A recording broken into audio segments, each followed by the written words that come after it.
Honorable Président de l'Assemblée nationale ici représenté, Honorable Président du Sénat, Monsieur le Premier ministre, chef du gouvernement, Honorables députés et sénateurs, Monsieur le Président de la Cour constitutionnelle,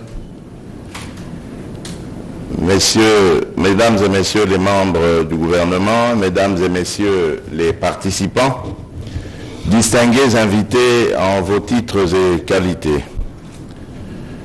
D'entrée de jeu, j'aimerais saluer la tenue de ce premier forum de la diaspora, de la diaspora congolaise bien sûr, depuis le début de mon mandat. En effet, l'implication effective de la diaspora dans le développement de notre pays fait partie des objectifs stratégiques de ma vision politique. Cette question me préoccupe au plus haut point. Et point n'est besoin de souligner que certains compatriotes, pour des raisons diverses, se sont résolus, voire obligés, de vivre en dehors des frontières de la mère patrie, la République démocratique du Congo, notre cher pays. Depuis mon avènement à la magistrature suprême, je n'ai eu de cesse de travailler pour créer des conditions propices à l'assouplissement des procédures qui, jadis, limitaient les échanges entre nos frères et sœurs qui ont opté pour une nationalité étrangère et leur pays d'origine, la République démocratique du Congo. Je reconnais que beaucoup reste à faire. Cependant, mon objectif en tant que chef de l'État est de mener notre pays vers l'adoption de lois sur la nationalité plus souples qui correspondent aux exigences de développement et de liberté du monde dans lequel nous vivons aujourd'hui. C'est vous dire mon intérêt et mon empressement à voir un tel forum avoir lieu et faire des propositions concrètes formulées sur la base de discussions franches entre les différentes parties prenantes. La seule motivation de ce forum, je n'en doute point, est de déterminer les meilleures actions, faciliter et incitations favorables à l'implication de nos compatriotes vivant à l'étranger dans les efforts de développement de notre pays. Mon vœu le plus cher est de voir vos recommandations les plus pertinentes prendre en compte toutes les composantes de notre diaspora où qu'elles vivent. Je suis d'avis que toute politique publique visant à promouvoir l'entrepreneuriat et le développement issu de la diaspora et qui n'intégrerait pas assez cette donnée serait vouée à l'échec. Mesdames et Messieurs, distingués invités, conscient du rôle primordial que joue notre diaspora, j'avais déjà indiqué lors de mon discours d'investiture du 24 janvier 2019 ce qui suit, je cite, « Une diaspora dynamique est notre meilleur ambassadeur car elle est dotée de compétences et de ressources diverses.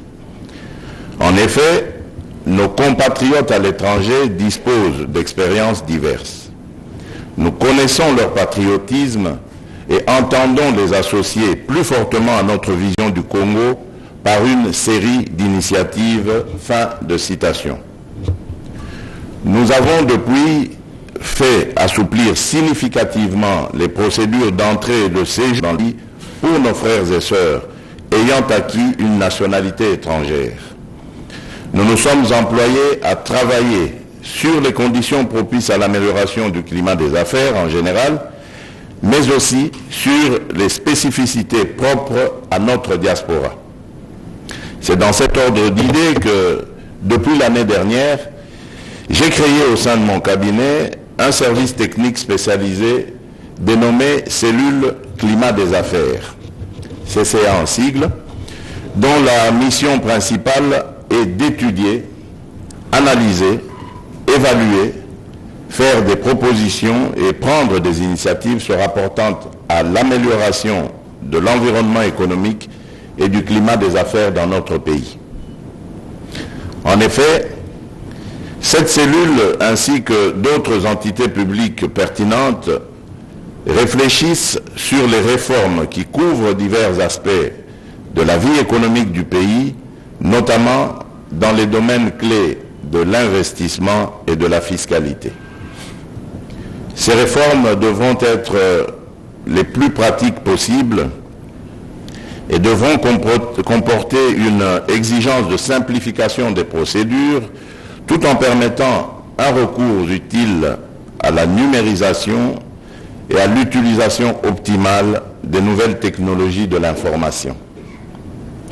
Je réitère ici la nécessité de réaménager le Code des investissements actuel, vieux de près de 20 ans, pour le faire correspondre à la dynamique actuelle de l'investissement au niveau national et international.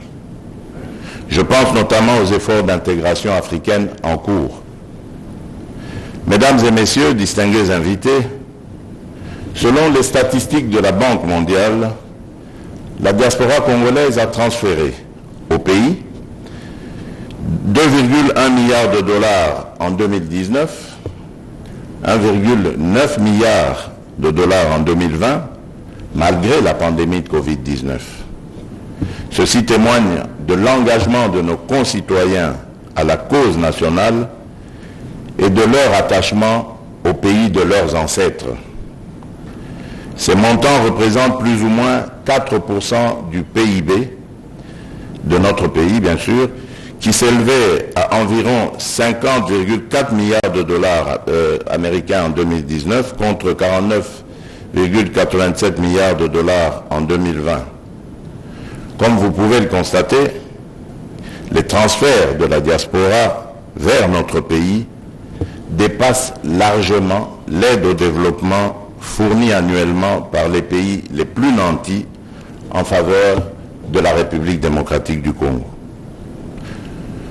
Je formule donc ici le vœu de voir ces assises réfléchir sur la meilleure façon de mobiliser davantage de financement, à l'instar de ce qui se fait déjà au niveau de certains pays africains, ayant une avance par rapport à notre pays à ce sujet.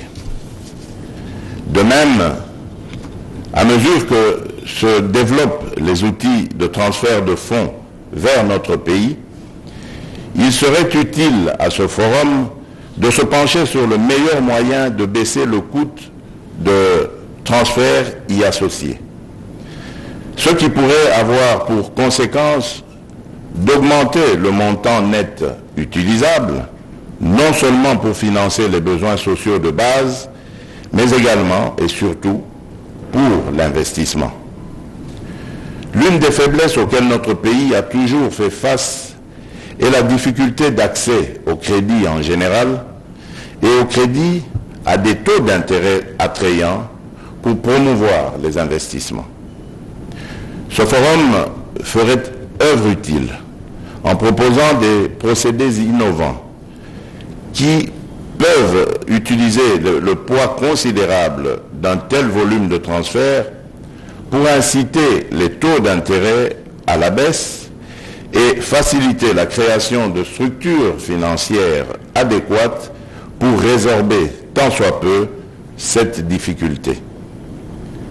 Les domaines d'investissement sont innombrables dans notre pays. La majorité de nos terres arables est inutilisée, alors que nos enfants meurent de faim.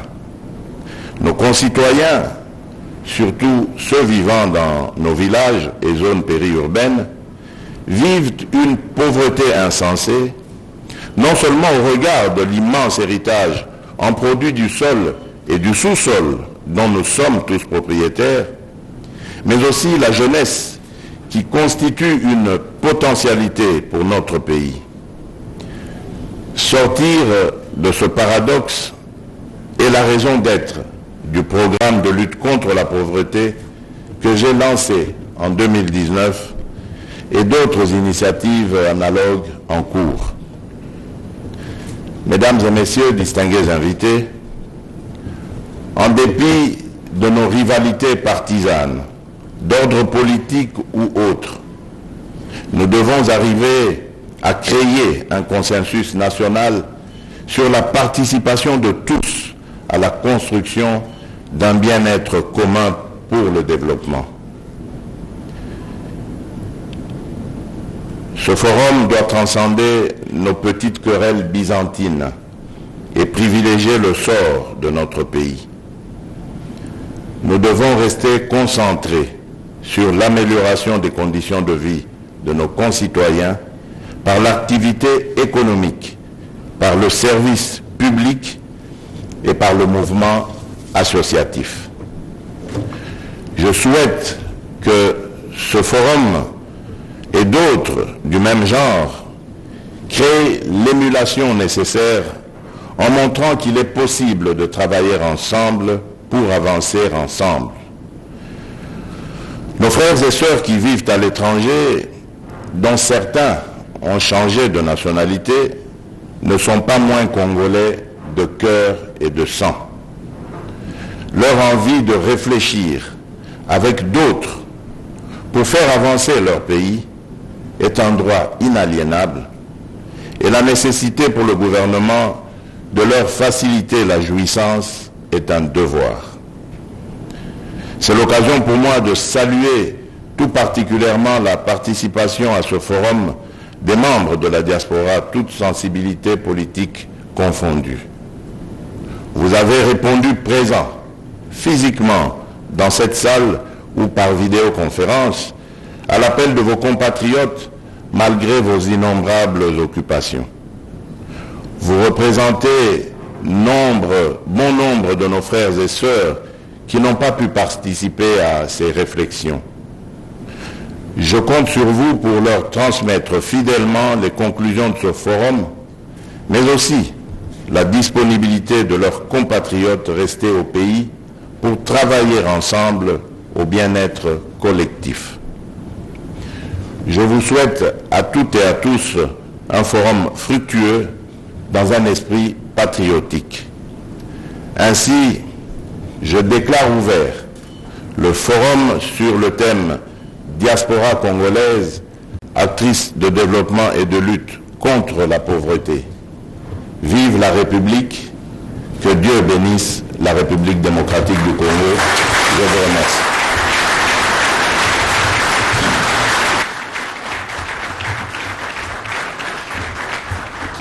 Nous voici arrivés à la fin de la cérémonie, demandant l'assistance de tenir debout pour l'exécution de l'hymne national.